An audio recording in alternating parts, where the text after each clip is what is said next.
কিয়ামতের দিন আল্লাহ বলবে, বান্দা এখন আর শুধু আযাবই বাড়বে, শাস্তির মাত্রাই বাড়বে, আর কমবে। আল্লাহ তাআলা আমাকে মাফ করে দেন। যেন একটা পাপী সুখে নাই, সুখে নেই। মদখোর, জিনাখোর, বেবিচারী, সুদখোর, গাঁজাখোর, ফেন্সিখোর, বাবাখোর, নেশাখোর, বেপর্দা নারী, বেহায়া নারী, বেশরম নারী, একটাও খোদার কসম সুখে নেই, একটা। মদের নেশায় যেই যুবক মাতাল, এই যুবকের মতো অশান্ত আর কেউ। সে মনে করে কিছুক্ষণ নেশা করে তার কাছে দুনিয়াটা রঙিন মনে হয়, কিন্তু এই নেশা তাকে রাক্ষসের মতো ক্ষুধা বানায় এলায়। তার ভেতরে আরো নেশার জন্য মাতলামি শুরু হয়। সে নেশার সামগ্রী না পেলে পাগল হয়ে যায়, মাতাল হয়ে যায়। তাহলে এটা সুখ কিসের? এটা তো তাকে তৃপ্ত বানায় না, বরঞ্চ তাকে পাগল বানায় না। তাহলে এটার মধ্যে সুখ কোথায়? নর্তকীর ছবি যে দেখে তার তো সুখ মিলে না ভাইয়া। সে তো আরো দেখে, আরো দেখে, আরো দেখে, আরো দেখে, উলঙ্গ নাচ, ছবি, জিনা, বেবিচারের দৃশ্য দেখতে দেখতে দেখতে দেখতে পৃথিবীর সমস্ত মহিলাও যদি তার সামনে উলঙ্গপনা, বেহায়াপনা দেখায়, তারপরও তো ওই জানোয়ারের সুখ আর মেটে না, শখ আর মেটে না, লিপ্সা বন্ধ হয় না। তাহলে সুখ কোথায়? তৃপ্তি কোথায়? তৃপ্তি তো মানে দিল স্থির হওয়া, মন শান্ত হওয়া, সেটা কোথায়? তোর মনে তো আরো চায়, যদি সারা পৃথিবীর বেড়ি চাও, তাহলে সুখ কোথায়? তৃপ্তি তো না। বেপর্দা নারী, সে সুখ কোথায় পায়? সারা পৃথিবীর রাস্তার সমস্ত মানুষকে দেখাইতে পারলে, রাস্তার মানুষ দেখে, কুকুর দেখে, জানোয়ার দেখে, বেপর্দা নারী আরো আরো সাজতে চেষ্টা করে, আরো দেখাইতে চায়, তাইলে তার সুখ কোথায়? তৃপ্তি কোথায়? আল্লাহ তাআলা এই জন্য বলছেন, আমাকে মানো, আমি আল্লাহ তাআলা একজন স্ত্রী, হালাল বিবি, তার মাধ্যমে তোমাকে তৃপ্ত বানায় দেব, সুখী করে দেব, সুখী বানায় দেব। তাসকুনু ইলাইহা ওয়া জাআলা বাইনাকুম মাওয়াদ্দাতাম ওয়া রাহমা, কোরআনের আয়াত। আল্লাহ তাআলা বলেন, শোনো, আমি তোমাদের প্রত্যেক পুরুষের জন্য তোমাদের শরীর থেকে তোমাদের স্ত্রী বানিয়েছি। ওমিন আয়াতিহি আন খালাকা লাকুম মিন আনফুসিকুম আজওয়াজা। আল্লাহ তাআলা বলেন, আমি তোমাদের, আমার কুদরতের নিদর্শন, আমি তোমাদের জন্য তোমাদের স্ত্রী বানিয়েছি। লিতাসকুনু ইলাইহা, যাতে তুমি তোমার স্ত্রী, হালাল স্ত্রী থেকে তৃপ্তি, প্রশান্তি পেতে পারো। এটা কোরআনের শব্দ। স্ত্রী তোমাকে তৃপ্ত করবে, কিন্তু ভিন নারী, অসভ্য নারী, নর্তকী তোমারে তৃপ্ত করবে না, বরং তোমার যৌন ক্ষুধা রাক্ষসের মতো বাড়ায় দেবে। এটাই। পানি তৃপ্ত করে দেয়। এক গ্লাস পানি খাওয়ার পরে সে বলে আলহামদুলিল্লাহ, আরেক গ্লাস না, আলহামদুলিল্লাহ, তৃপ্ত। এক গ্লাস পানি তাকে তৃপ্ত করে দেয়, কিন্তু এক বোতল মদ তাকে তৃপ্ত করে না, আরো নেশা জাগায়, আরো নেশা জাগায়। হালাল টাকা ইমাম সাহেবকে ৬,০০০ টাকা তৃপ্ত করে দেয়, আলহামদুলিল্লাহ আমার আল্লাহ দিছে, কিন্তু জুয়ার টাকা, হারাম টাকা তাকে তৃপ্ত করে না। সে পারে না সারা পৃথিবীর সমস্ত মানুষের পকেটে টাকা ডাকাতের মতো ছিনাইয়া নিতে, নিজের পকেটে তৃপ্তি নেই। মেরে দোস্ত, তৃপ্ত হয় না, সুখ মিলে না। তুমি দেখো না পর্যন্ত ছেলেরা যে যত নর্তকী দেখছো, শেষ হয়েছি সাইয়া না ভাইয়া, উলঙ্গ ছবি দেখে শেষ হয়েছিল। হবে না। শরীর নষ্ট হইতে হইতে, যৌবনের শক্তি নষ্ট হইতে হইতে তুমি অপদার্থ দজভঙ্গ হইয়া যাইবা, কিন্তু নেশা না শেষ হবে।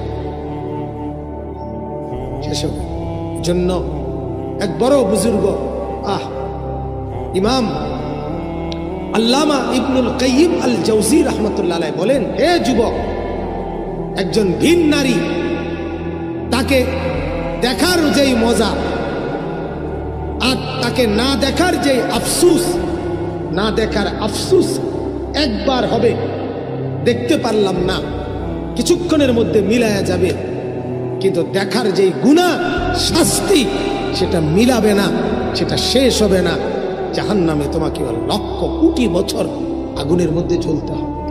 তাহলে তুমি ভাবো, দেখা যে পরিমাণ আযাব ভোগ করতে হবে, কষ্ট পাইতে হবে, না দেখার যে কষ্ট এটা সামান্য, এটা চিন্তা করে না দেখেই চোখ নামায়া ফেলো, তাইলে আল্লাহ তাআলা না দেখার কষ্ট ক্ষণিক, কিন্তু দেখার আযাব লম্বা সময়।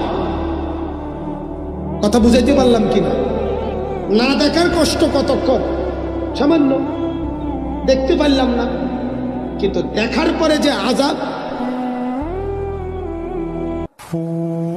সুব্বা ফি আইনাইহিল আনিক ইয়াউমাল কিয়ামা। আল্লাহর নবী বলেন, ভিন নারীর সৌন্দর্য যে দেখে, কিয়ামতের দিন তার দুই চোখের মধ্যে সীসা গালাইয়া ঢেলে দাও। কয় দিন? কিয়ামতের প্রথম দিন 50,000 বছর। 50,000 বছর। 50,000 টাকা না, 50,000 টাকা হইলে এরকম ব্যবসায়ীরা দিয়ে লাগে তুমি সোজা। 50,000 বছর, 50,000 সানা।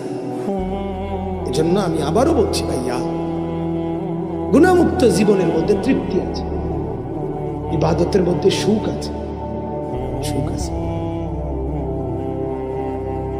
সুফিয়ানে সৌরি রাহমাতুল্লাহ একজন বড় বুজুর্গ ছিলেন, তাবিঈ, মুহাদ্দিস।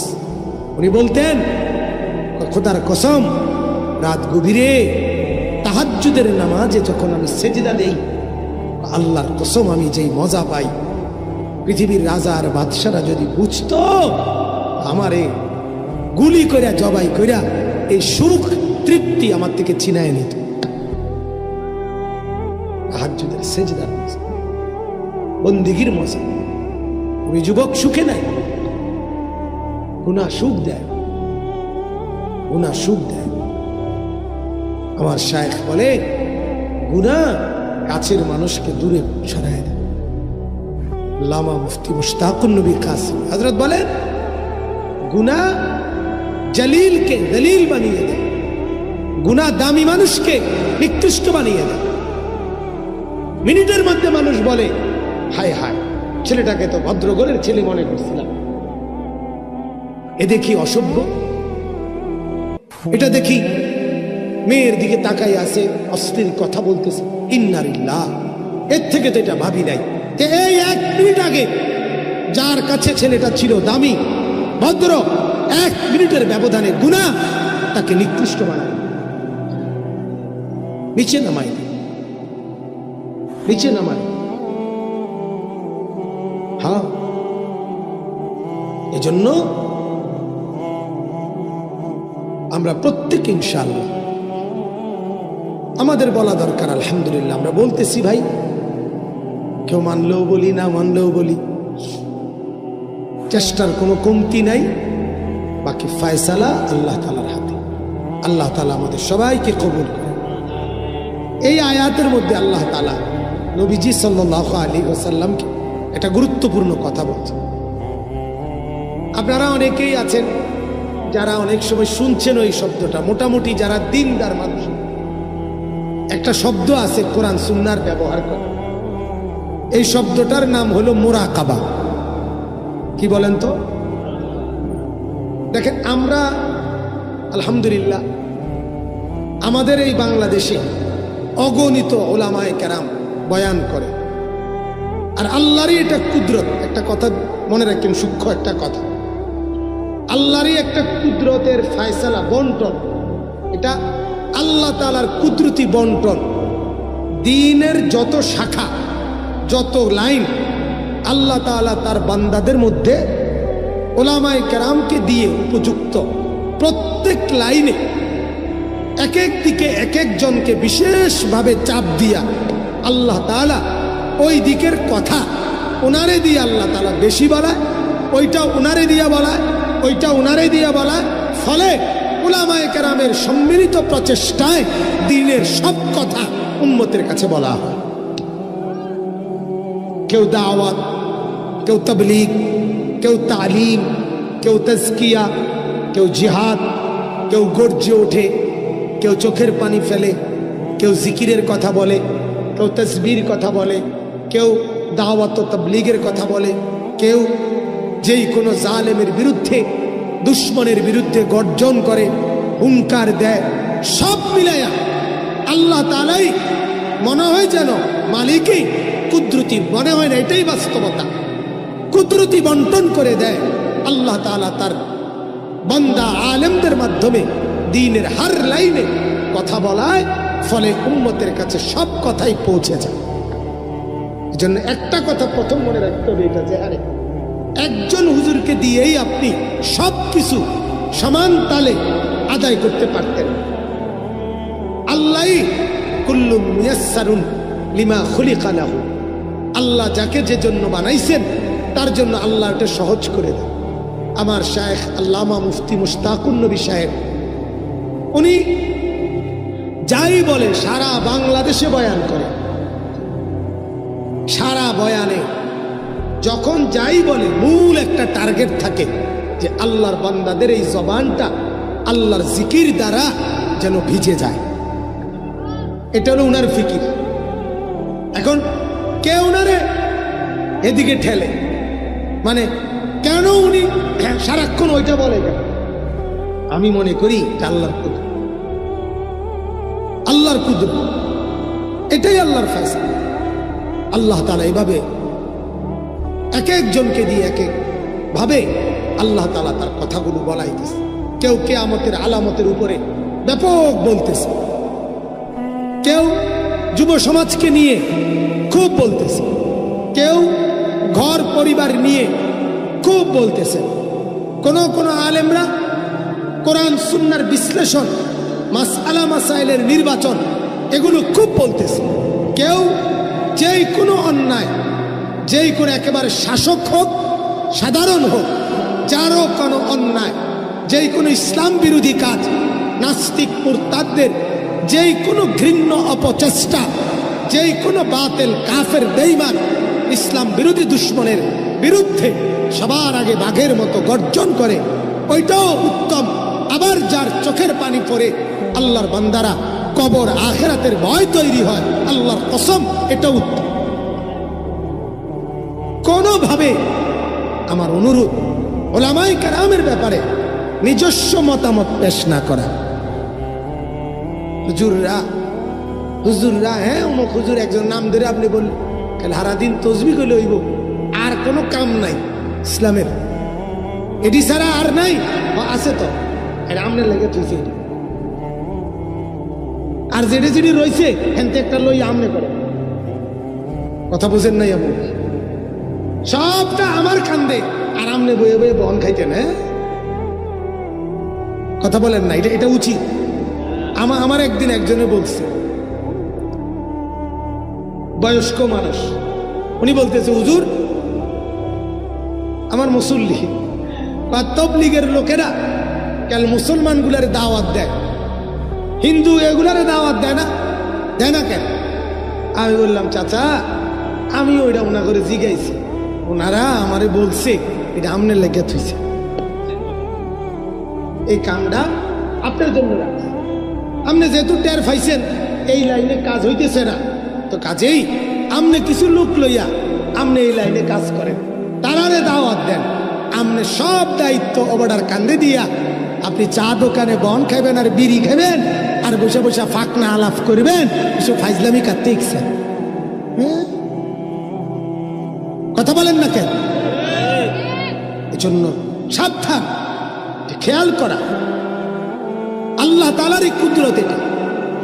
আল্লাহ তাআলা প্রত্যেক জামানার উলামায়ে কেরামকে দিয়ে দ্বীনের হার লাইনে, প্রত্যেক সেক্টরে, বিষয়ে আল্লাহ তাআলা যোগ্য আলেম, উপযুক্ত দ্বীনের দাঈ, বুঝানে ওয়ালা, বলনে ওয়ালা, মেহনতকারী, সংগ্রামী, বিপ্লবী, মুজাহিদ, রাহবার, আন্দোলনকারী, আবার দাঈ, আবার আহলে দ্বীন, আবার আহলে তাসাউফ, আবার চোখের পানিওয়ালা, আবার জিকিরকারী, তাসবিহওয়ালা, ফিকিরকারী, হার লাইনে আল্লাহ তাআলা সর্বযুগে আল্লাহর জমিনে আলেমদের বিভিন্ন লোক, গ্রুপ আল্লাহ তাআলা তৈরি করে দ্বীনের কাজ নিতেছে।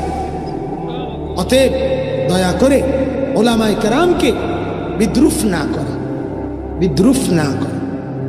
যাচ্ছে তাই এক মোবাইল দিয়ে যে কোনো ভাবে, যে কোনো কারোর সাথে তাল মিলাইয়া আলেমদেরকে অপমান না করা, অপমান না। এবিসিডি টিপ দিলেই অক্ষর ওঠে, সরু সরিয়া লিখলেই লেখা ওঠে, কিন্তু এর হিসাব আল্লাহ তাআলার কাছে দিতে হবে। এজন্য প্রত্যেকে এই ব্যাপারে সতর্ক থাকা। আলেমের ইজ্জত, আলেমের ইজ্জত কদর সবার মধ্যে থাকা চাই। কোরআনুল কারীমের মধ্যে আছে, আল্লাহ তাআলা বলেন, ইয়া আইয়ুহাল্লাযীনা আমানু লা তুকদ্দিমু বাইনা ইয়াদাইল্লাহি ওয়া রাসূলি। হে ঈমানদারগণ, তোমরা কেহই আল্লাহ এবং তার রাসূলের আগে বেরো না, আগে বাইরো না, আল্লাহ এবং রাসূলের আগে বাইরো না। আল্লাহর কসম, এই আয়াতের তাফসীরের মধ্যে আছে সূরা হুজরাত। সমস্ত মুফাসসিররা বলে যে এই আয়াত দ্বারা উলামায়ে কেরামও অন্তর্ভুক্ত। আল্লাহ তাআলা বলেন, নবীর সামনে আগে বাড়বা না, ঠিক নবীর ওয়ারিস উলামায়ে কেরামেরও আগে বাড়বা না। শুধুমাত্র আমলের ব্যাপারে না। মনে করেন রাস্তায় হাঁটতেছেন একজন আলেম আর একজন সাধারণ মানুষ, এটাও উচিত, এটাও এই আয়াতের মাসআলা যে আলেম আগে হাঁটবে, এরপরে আপনি পিছনে হাঁটবেন। উলামায়ে কেরামের ইজ্জত দেখেন, এটা ব্যক্তিকে আগে বাড়ায় দেওয়া না, বরং এটা আল্লাহর কোরআন, রাসূলের সুন্নাহ, ইলমকে ইজ্জত দেওয়া। হুজুর আর 10 জন শিক্ষিতের মতো আলেমও একজন শিক্ষিত, অতএব শিক্ষিতরা সবাই সমান ক্যাটাগরি, না না না, আল্লাহর কসম, আলেম আর শিক্ষিত সবাই সমান ক্যাটাগরি না। আলেম মানে শিক্ষিত না, আলেম মানে আরশে আজিমের মালিকের কোরআন এবং রাসূলুল্লাহর সুন্নাতের হামেল, উত্তরাধিকারী, আল্লাহর বান্দাদের কাছে পৌঁছানেওয়ালা। এটা শুধু শিক্ষিত হিসাবে মূল্যায়ন না, এ রাসূলুল্লাহর প্রতিনিধি, প্রতিনিধি এই হিসাবে মূল্যায়ন করে। যদি আল্লাহ চান, যদি আখিরাত চান, যদি কবর চান, যদি পরকালের মুক্তি চান, আর যদি মনে করেন লাগবে না, হুজুর দিয়ে আমি কিরমু না, আপনি কিরবেন, কিছুই করবেন না, তাই ঠিক আছে, চলেন